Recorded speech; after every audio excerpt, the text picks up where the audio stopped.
Hello, BookTube. Well, Deb once again came over today to babysit my little puppy, and I was therefore able to go out and about. And I met with old friends, and I had a delicious lunch, and as you can see coming, I also accumulated books, a huge number of books. I accumulated them at random intervals, and also I wrapped up my day with a visit to the Brattle Bookshop here in Boston, which has, for those of you who don't know, it has outdoor sale carts, $1, $3, and $5, which is where I do the bulk of my Brattle shopping. I almost never get a book from inside the shop, where the prices are also dirt cheap. And I actually met a subscriber while I was there. Somebody walked up to me for the fourth time in my life, walked up to me at the Brattle sale carts and said, "Are we going to see a Brattle video on your channel?" I still haven't gotten used to that. I don't think I ever will, but it was wonderful. So I've got a pile of books here that I need like an extra hole in the head, and I thought I would show them to you. Starting with 2 entries for March Mystery Madness. That is a big BookTube event that's sprawling over the whole course of the month of March. A whole bunch of video of BookTubers are teaming up to co-host a celebration of all things murder mystery. And as I've mentioned on a couple of videos before now, that's got me extra caution. It's got me extra aware when I encounter mystery novels in the course of my travels, either new or used, and it's made me more hungry to read them. I'm making a lot more time in March's reading for mysteries than I think I ordinarily would. And the first 2 books are murder mysteries that in trade paperback that I just happened to find, and since they were dirt cheap or free, I grabbed them. The first one is Norwegian. I don't have a great track record with Norwegian murder mysteries. This is Sale of Stone by Ake Edvardsson. And it's a split between his normal detective character and Chief Inspector Eric Winter is his normal detective character who lives in Gothenburg, Sweden. And this book is also shared with, also in Gothenburg, an Afro-Swedish detective named Anita Dajnali, who is, as she puts it, black as sin. So she stands out, and she refers to Sweden as an innocent country. She stands out, and they have it sounds like they have at first parallel mysteries that then converge. So that was Sale of Stone was the first of the murder mysteries, and the second one was set in Australia, St. Kilda Blues, by Gregory McMeechan, starring a character named Charlie Berlin, who it takes place in the 1960s. Apparently he's a bit of a libertine, which I thought was an interesting take right there. And in the course of the book, he wonders if he is dealing with Melbourne, Australia's very first serial killer. And I, as I've mentioned on this channel ad nauseum, have never been to Australia. The whole Australian archipelago in Australia and New Zealand, I've never been to that part of the world. I've never visited, I've never set foot on Australia. There's a whole species of canine on Earth. I've never face smooched with a dingo, and I never will. And that's kind of weird to think. But those were 2 murder mysteries for nothing. So I thought I'd get them and then read them in the course of the week, just because you can never read too many mysteries. The next one was a gem, something that I think I had when it first came out, but it went away, and my esteem for the author has only grown in the meantime. This is Free Thinkers by the great Susan Jacoby, who is the author of a fantastic biography of Robert Ingersoll, the great agnostic from a century ago, and who's done a number of other fantastic books, meditations on the nature of religion, and also, as in the case of this book, celebrations of the people in history who weren't religious. This book is concentrates on American history and concentrates on the steady, unbroken strand of people throughout American history who were not religious and were still and were passionate advocates of the separation of church and state. So she starts off this book with Thomas Jefferson and the other founding fathers, of course, none of whom wanted there to be an active religious component of the United States government. hyper-religious people these days like to smear that over. They like to say this is a Christian country founded on Judeo-Christian values. Nothing could be further from the truth. The Founding Fathers knew exactly what they were doing and very pointedly did not want to do that. So, famously, the word God does not appear in the U.S. Constitution. But more than that, we the people are the font of authority, not God. And she starts with Thomas Jefferson, but she moves on. Robert Ingersoll, I think, gets a whole chapter in here, and a whole bunch of other people too. And there's, if I remember correctly from reading about this, I read this when it first came out. I also read tons and tons of reviews. And if I remember correctly, the chapter on the Scopes monkey trial is particularly good.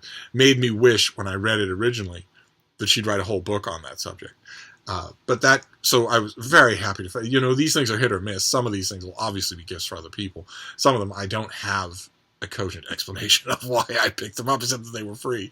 But some of them, every once in a while, even in a hall like this, you find a book that you genuinely want yourself. Same thing with this, a great idea at the time by Boston Globe columnist Alex Beam. Some of you may recognize Those Spines. There was, once upon a time, a great book series. Let me see if I can... Americans met in classrooms and with discussion groups nationwide to tackle the great books of the Western world, a 54-volume series developed by a group of ambitious intellectuals at the University of Chicago. The series included 443 works by 74 dead white male authors, and supposedly embraced all of the important ideas of Western civilization. And the editor was Mortimer Adler, who wrote How to Read a Book. And the series, all the books look like this, and you have the author names in this little band up at the top. And the Great Book series took off like hotcakes. I mean, Mortimer Adler had many different bully pulpits to popularize the thing, and so did his colleagues. They poured a lot of money into making sure that it was the thing for 1950s intellectuals to feel like they had to have. Then, as now, many college graduates looked at the Western canon and thought, I know there are wonders there that I don't think I fully appreciated or appreciated at all when I was given a cursory exposure to them in school. So what I'd really like is to have Aristotle and Spinoza and Darwin on the shelf so that I can just pull it down and really soak it up. The Great Book series somehow tapped into that zeitgeist of guilt and learning and yearning and became a bestseller. It became this cultural phenomenon for about a decade, maybe a little longer than that, and then disappeared. I read this book when it first came out, and I will look forward to reading it again, because when this first came out, this I think was 2007, 2008. When it first came out, the so-called culture wars had only just started in earnest outside of academia. Now, the whole Western world is completely embroiled in them, and if an editor of the stature of Mortimer Adler were to come forward with a Great Book series identical to the one that he proposed half a century ago, that person would be fired from their job. They would be removed from custody of their children. They would be divorced, and they would either be jailed or publicly executed. Their whole life would be over merely for suggesting these books, much less for trying to get people to buy a series of them. So the moment of the Great Book series is definitely over. And I don't know. I'm perhaps closer to the subject than a lot of Beam's readers. But I know the author, first of all, and I also was present at the creation. I saw these things take off. I saw people all of a sudden feel like they had to collect all of the volumes in the Great Book series and have them prominently displayed in their house. And also, I've read all of these books. They are my oldest friends. They are the heart and soul of the Western canon. Is the heart and soul of my reading. I spend a lot of time now reading new books, a huge chunk, 90% of my time. But I wouldn't know how to read those books if I hadn't pored over Livy and Hobbes and Locke and Swift and Defoe and all of these names that were in these books. And on top of that, unlike a lot of people nowadays, I see these. I see the Great Book series. They come to the Brattle, either individually or in whole sets, and end up outside in the sale lot where I was today. And some of them are very tempting. Of course, just aesthetically, I don't want a volume that has a number down here, and maybe that includes for instance, the volume that includes Thucydides also includes Herodotus. And if I'm in the mood to pick up Thucydides, I want his sole company. I don't want Herodotus there as well. And a lot of them are the cheapest translation that Adler and his colleagues could get their hands on. Some of them are extremely good volumes to have because nothing is more convenient. Like, for instance, their volume on Plutarch is the Dryden translation, the so-called Dryden translation that is the most popular one even today. But the most common version of the Dryden Plutarch's Lives, which is a great book, again, I wouldn't know how to read without Plutarch. But the most common edition of that is the Big Fat Modern Library, whereas the Great Books volume is printed in double columns. So it's much thinner. It's an easier book to have on your shelf, and it's, of course, all Plutarch. But anyway, I look forward to rereading this. And then we have an Oxford Road classic, just a big, fat Oxford Road classic of Tom Jones, another book that was in the Great Book series, and another book without which I could not do. I would not know how to read fiction if I didn't know this book backwards and forwards. The same thing with Clarissa. I wouldn't know how to read fiction if I didn't know this. And I all the time encounter people, young people, or even sometimes not so young people, who want to devote their entire life to literature or already have and have never read these things. I just don't. I mean, I know time is precious, and you've got to leave aside chunks of it for family and also for Instagram and whatnot. but still, how on earth? I mean, I can understand if you're John or Mary Q. Public and you like, your 15 books a year or your 10 books a year or your 2 books a year. I can understand.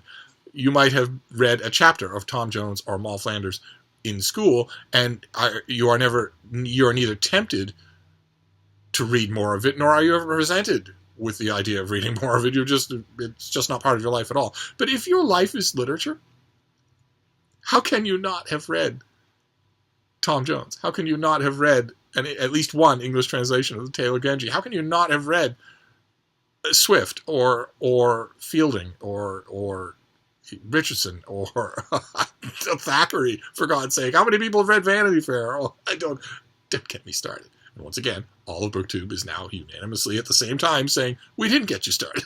I know. All right, well, we'll move on. I got this because I don't have an Oxford Road Classic of this. I admit it's probably not the format that I will want Tom Jones in. I mean, first of all, I'll want it electronically on my phone, so I can read it anywhere, at any time, easily, and keep endless amounts of notes without worrying if I have a pen or a pencil on my... But, and also so that it won't, fall in the toilet, or get torn apart by a dog, or get mildewed, or get, anything. Nothing can go wrong with an electronic book except the means of reading it. But I will want to read the notes, and I will want to read the introduction to this, so I grabbed it because it was free. Then we have another, much like the Alex Bean book, we have another old book on books. Only this one's really old. This is Books and People by Marion King, who was for 50 years the information desk librarian of the New York Society Library, which was the oldest library in the country. It was 1674 or something like that. I think it says in here. It was an ancient library. 1754 is when this thing was created. It's not the New York Public Library. It's a different library. I actually meant to check before I made this video, but I just impulsively turned on the camera. I meant to check to see if a modern version of it is still around. I bet it is. But she was a librarian for 50 years at this grand old New York library. And this is, for those, for the one or two of you who, like me, think almost entirely in some combination of old New Yorker cartoons and Broadway musicals, yes, we are referring to Marion the Librarian. This is quintessential Marion the Librarian. And this is not her history of that library. It's just her memoir of what it was like to be on the front lines of such an institution. So it's full of stories. And more importantly, I don't think I've ever read this book, but I've read about it. And the most important thing for me, the most interesting thing for me when I read it this time, which I'm going to do this week, because this was the find of the day, the most interesting thing for me is that she writes about what was being read during those 50 years. And that's 99% of that world will now be vanished. And it will be fascinating for me, because I was my whole life is in books these days. For a long time, it was a bookseller, and now it's just the other side of the coin, a book reviewer. So that sort of thing, that cavalcade of titles and authors who are now long gone, is fascinating for me. I'm sure that it is going to spark memories in me that are going to make me watch for people to appear on Brattle sale carts, because the Brattle sale carts are unlike those of most used bookstores. You will find anything there if you wait long enough. Old, new, anything. If you wait long enough and you study what's there, you will find bestsellers from 100 years ago easily. So that was a joy to find. The next one wasn't really a joy to find, but I grabbed it because I know that I'm going to find somebody who wants it, and that's just the movie edition of The Maze Runner by James Dashner. Now, don't get me wrong. I thought this was a very effective YA novel. When I read it before there was a movie, before the entire movie is about somebody who runs for the whole course of the novel, and they cast a 5-pack-a-day tobacco addict who cannot even walk up a flight of stairs, and who, if he were to run, if you watch the movies, there are 3 of them now, you will see the insane jump cutting that they have to do to get this guy to convincingly run. But if he were to do more than a small fraction of that, he would be doubled over on the floor, coughing up streams of blood. But nevertheless, when people ask me, what's a YA novel that a young boy would like to read, because that's the silver bullet. Young girls read and are happy to do it. Young boys are notoriously stupid.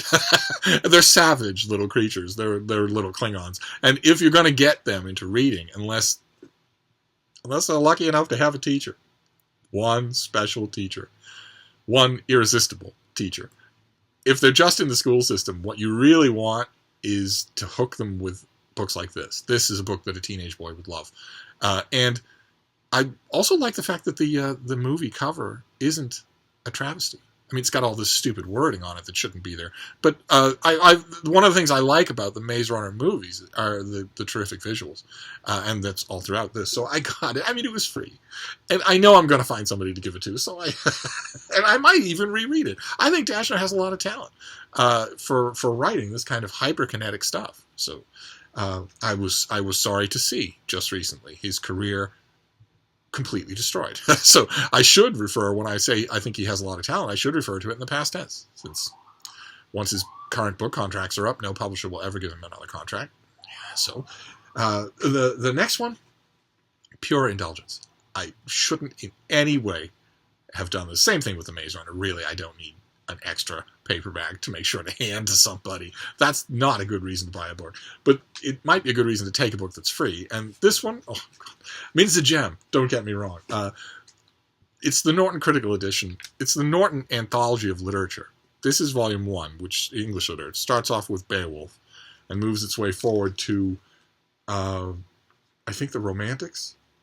It moves its way. Oh no, it's a great survey of a huge chunk of Western literature, of English literature. And the thing I love about it, it's the 5th edition. The 5th edition is the one to get. The ones before that are a little skimpy. The ones after that start to become meta constructs designed to reflect current arguments in academia. They become annoyingly multicultural, so that a towering work that just has the misfortune of having been written by a white man will be dropped, just summarily dropped, in favor of restoration doggerel that just happens to be written by a woman. Where take the name and the gender off it and have just somebody look at it dispassionately, they would say, well, okay, there's no comparison here at all. What is this doing here? And when you put the names back on, that's when you get your answer, and that shouldn't be true. And this is the last edition of the Norton Anthology of Literature. The great Norton Anthology of Literature is a tentpole. It's revered for a reason, and it's still going on. But this is the last edition that was immune to that. After this, you have to pick and choose. After this, you have to wonder why you're getting the inclusions that you are. Whereas before this, it was simply canon. That's why you were getting it. And I I love it. I know I just complained about not wanting Herodotus and Thucydides in the same volume, but it's different when it's an anthology that's meant to be an anthology.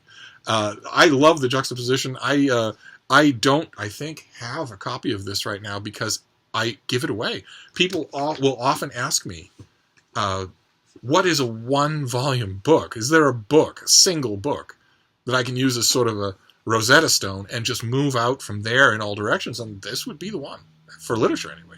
Then the next one was a find, another find. It's a history of Little Brown, starting in 1837. It's just their first 100 years, and was their old house here in Boston. And this is just it's an in-house history of those 100 years, the beginnings, the acquiring of stock, the luring of popular authors, people who went on to sell millions of copies, people who went on to become household names, and what that does to a publishing house. I love stuff like this, and I don't recall ever having seen this, so I was overjoyed to see it. The next one is totally without merit. Not the book. The book has tons of merit, but there's no reason that I would have got this. None whatsoever. And this is the old Barnes & Noble hardcover classic of the Three Musketeers in English translation, where they don't even credit the translator. It has Young Man with Glove on the cover, and I have many editions of the Three Musketeers. I do not need another one. I don't know why I got it, just because I had space in my bag and it was free. The next one I was very happy to find. This is Elizabeth Adler's Meet Me in Venice. Look at that cover. Hyper dramatic red skyline. There is the Venice in the background, and there in the foreground is a very understated meeting on a bridge. As far away from two people in florid period costume pulling their clothes off as you could get. And I think that's fitting in a way. I don't really understand.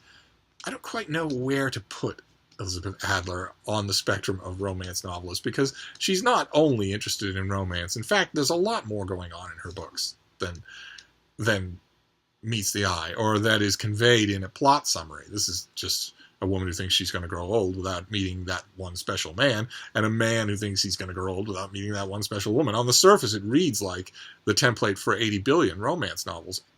And yet, it's with her books. I mean, I got this one because it's My Beloved Venice, but I've read every one of her books, and they don't end up reading like that. There's always more going on in them, and I always like that. So I don't have a copy of this at the moment because I think years ago I had an extra copy, and somebody asked me, I'd like to dip my toe into romance fiction, but I want something different, something a little bit maybe smarter than the normal run, or different from the normal run, because the normal run has turned me off every time. And with people like that, I always say, all right, well, what we need to do is find you a romance novel that isn't quite like normal romance novels. And this is my go-to author, and this is my go-to book. So I was glad to find a copy. The next one, it was free. Let's keep that in mind.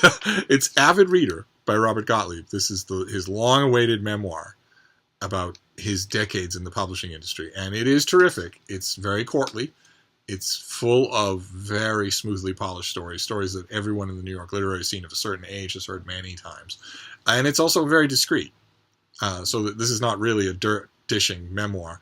And I read it, and I really liked it, and I reviewed it, I believe, for the Christian Science Monitor, and got rid of my advanced copy. I got rid of my hardcover. I don't think I've ever had a paperback. I don't even know if I'm blurbed on the paperback. But I saw it today, and I realized all of those things in a row. Oh, you don't have this. You never kept any edition. You reviewed it. And I realized I still want it. I still want a copy.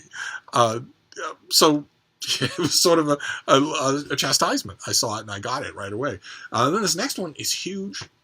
It's beautiful. And I'm thinking it's for one of you. It's certainly not for me. It's this gigantic Barnes & Noble edition of Les Morts d'Arthur, Thomas Mallory.